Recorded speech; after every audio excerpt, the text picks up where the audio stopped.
I'm joined now by Elias Hanna. He's a retired Lebanese army general and a senior lecturer on strategy, geopolitics and history of Lebanon at the American University of Beirut. So warm welcome to the programme, sir. Great to have you on. So Israel and Lebanon's Hezbollah, they've been engaged in these clashes, as we know, for a number of weeks now. But so far they've been limited, but they have been escalating in recent days. How do you see the situation developing? I think that the rule of engagement are the same for a longer period of time. And according to what Sayyid Hassan Nasrallah said in his speech, that escalation in the northern of Israel or southern of Lebanon is directly related to what is going on in Gaza. So I think that and according to Kihan, which is the major newspaper in Iran, it's like the mouthpiece of the Khamenei, when they said or published one day before the speech of Hassan Nasrallah that we are not going to fight for anybody, we are going to help the people who wants to be liberated. We are going to really enhance their, consciousness about their situation. They are not fighting for everybody.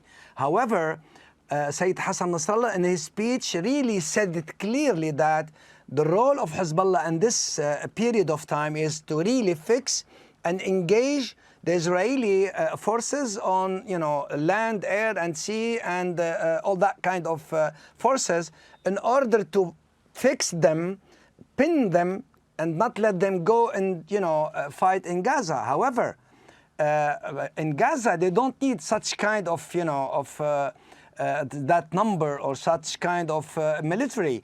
And the war in southern Lebanon would be totally different from 2006. However, in the Israeli mind, they have two fronts. They are fixing one, which is the Lebanese front, and then you're really waging a destructive war in Gaza. Do you really think, though, that Hezbollah can take on the military might of Israel, given all of its resources and money and, of course, soldiers as well? The character of war that Hezbollah is fighting is totally different from regular warfare, like the conventional warfare.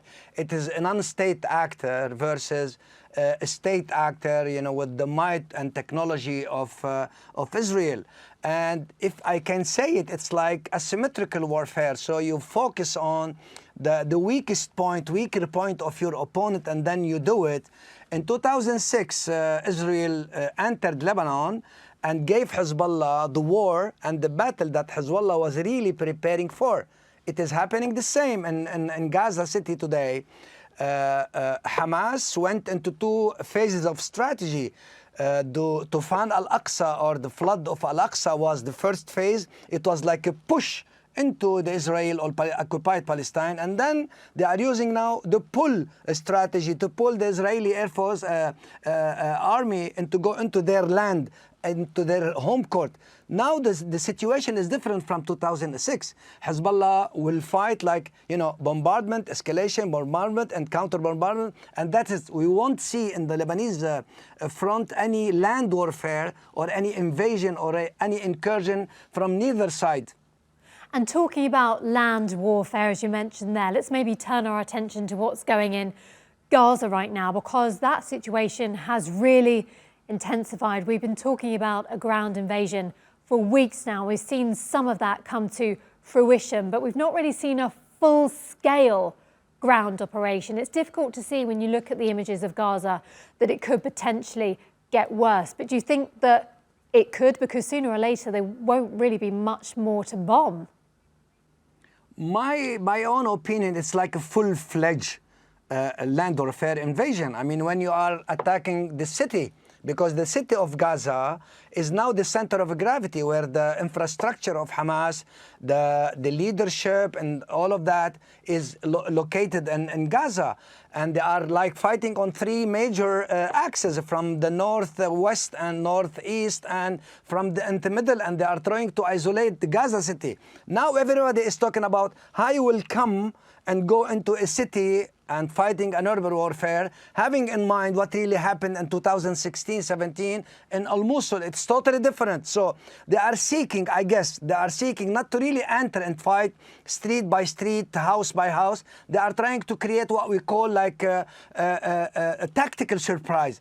And if we see the map and the movement of the Israeli forces, we see in our mind that this indicates that they are going for the Shifa hospital on the on the coast on Al Rashid Street. So maybe they are seeking the center of gravity or command and control or the leadership of Hamas. Maybe according to the Israelis, they don't have to go into the whole city and attack it and pay a heavy price. And since they don't have enough time, the window of time is closing and all of that.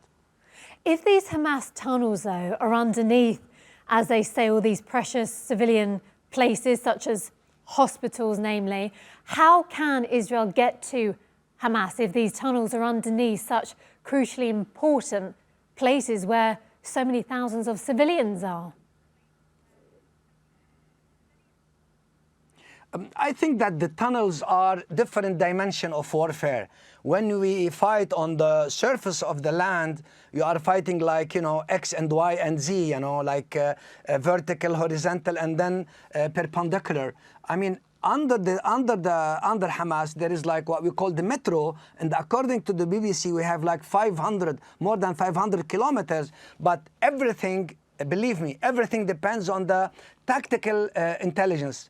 It's about gathering information and data and try to do something that maybe really will, eliminate this threat of tunnels. But it is like a Herculean task to do for the Israelis. So as far as they go into the city, as far as they gather intelligence, but the time is playing against the Israelis during their history in 1973, for instance, in all their wars.